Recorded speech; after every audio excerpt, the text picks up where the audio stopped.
गणेश चतुर्थी मनाई, तो भाई हम यहाँ पर भारत में रहते हैं, हम भारत के सिविलाइजेशन को, भारत की सभ्यता को, भारत की संस्कृति को तो हम पालन करेंगे ही, बिल्कुल करेंगे। हम कोई इस्लामिक देश में तो नहीं रहते हैं।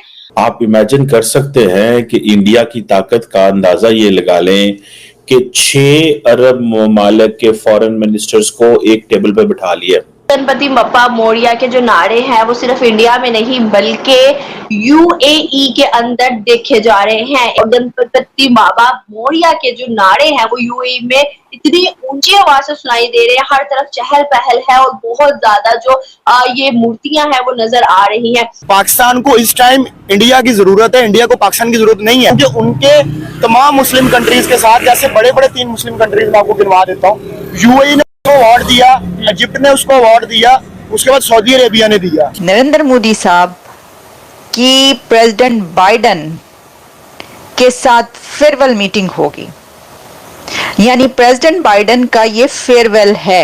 आपको पता है कि वो जा रहे हैं, तो बाइडेन साहब के फेयरवेल में मोदी साहब शरीक। हमारे चैनल को लाइक करें, शेयर करें और सब्सक्राइब करें। गणपति बप्पा मोरिया के जो नारे हैं वो सिर्फ इंडिया में नहीं बल्कि यूएई के अंदर देखे जा रहे हैं। एक रील जो कि बहुत ज्यादा हर प्लेटफॉर्म पे वायरल हो रही है वो ये आपके सामने मैं दिखा भी सकती हूँ।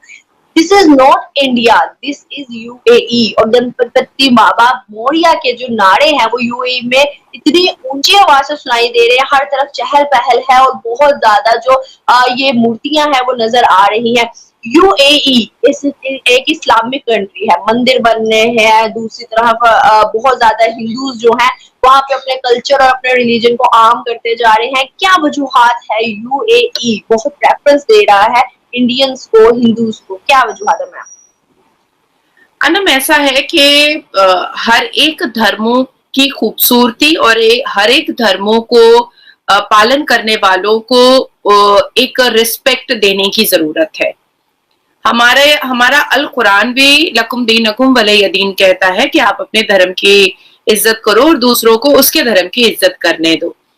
तो जब हमारा अल कुरान इस बात की इजाजत देता है, और क्योंकि हम एक साथ रहते हैं और भारत में तो सबको पता है कि माइनॉरिटीज, मुस्लिम माइनॉरिटी बहुत फले फूले हैं, बहुत बढ़े हैं।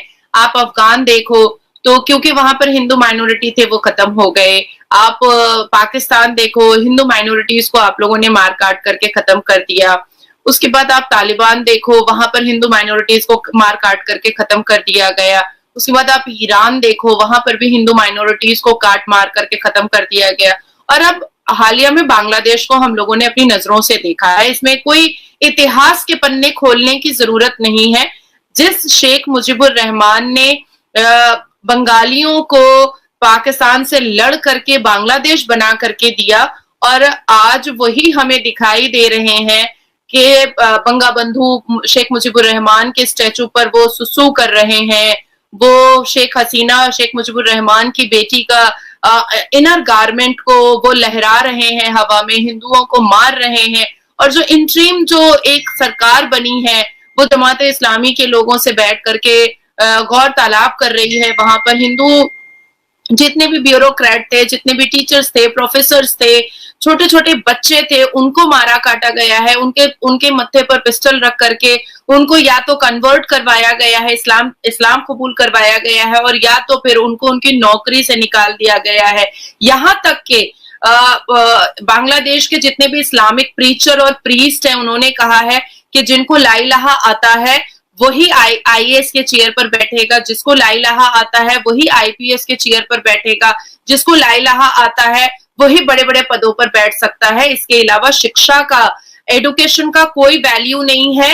आपको चेयर चाहिए, आपको ला इलाहा पढ़ना है और हिंदुओं को पढ़वाना है। इंडिया जो है वो अब गल्फ कोऑपरेशन काउंसिल के मिनिस्टर्स को एक टेबल पे लेके आ गए। आप इमेजिन कर सकते हैं कि इंडिया की ताकत का अंदाजा ये लगा लें कि 6 अरब ममालिक के फॉरेन मिनिस्टर्स को एक टेबल पर बिठा लिया। India is so powerful and this is how the Arabs view it, कि 6 मुल्कों ने ये महसूस किया और 6 मुल्कों ने ये समझा कि अब हमें मिलके इससे बात करनी चाहिए। एक वक्त तो ये है कि इंडिया के सऊदी अरब से अच्छे ताल्लुकात हैं जी, हम 50 अरब डॉलर की ट्रेड कर रहे हैं, यूएई के साथ 85 अरब डॉलर की ट्रेड कर रहे हैं, so on and so fourth. अभी मेरी जो मैं पढ़ रहा था कि जो मेरी इतलात है कि आज से साल 1.5 साल पहले इंडिया की जो ट्रेड है with the all the GCC countries, it has crossed around $190 billion, $190 billion। और ये तमाम ओमान, कतर, कुवैत, आपने महसूस किया था? मैं आपको एक चीज बार बार पिछले अरसे से कह रहा था, मैं कह रहा था नरेंद्र मोदी अरब ममालिक पे फोकस कर रहा है, नरेंद्र मोदी अरब ममालिक पे फोकस कर रहा है। मैं आपको कह रहा था ये बात को, क्योंकि मुझे वो सारे तौर तरीके नजर आ रहे थे कि क्या हो रहा है। तो आज आप देख लें कि this is first India GCC meeting. ये ऐसे ही इंडिया जीसीसी मीटिंग है जैसे इंडिया अफ्रीका मीटिंग है, यानी कि आपने तमाम अफ्रीकन को सामने बैठा लिया और कहा कि देखो when India talks about global south, तो आप देखिए, मैं आपको मिसाल देता हूं। थोड़ा अरसा क्या 2016 में जब ट्रंप साहब पावर में आए तो वो सऊदी अरब आना चाहते थे, क्योंकि वो इजराइल भी जाना चाहते थे, मिडल ईस्ट में वो इक्वल अहमियत देना चाहते थे। तो जब वो सऊदी अरब आए तो सऊदी अरब ने क्या किया कि तमाम आलम इस्लाम को बुला लिया और कहा हमारे पीछे खड़े हो जाओ, और हम हमारे अमेरिका से ताल्लुकात अच्छे हैं और तुम भी हमारे पीछे खड़े हो जाओ, पाकिस्तान भी खड़ा हो गया, सारे खड़े हो गए, ठीक है। सो उन्होंने एज ए ग्रुप उसको जो है वो अपनी आइडेंटिटी कराई। अभी भी आप देखें तो Saudi Arab and all other जो है वो एज ए ग्रुप आइडेंटिटी करा रहे हैं। सो जैसे ट्रंप इतना ताकतवर था कि सारी मुसलमान दुनिया को पीछे खड़ाना पड़ा, India is projecting itself in a way कि सारी जीसीसी को उनके सामने आकर बैठना पड़ा। हमारे चैनल को लाइक, शेयर और सब्सक्राइब करें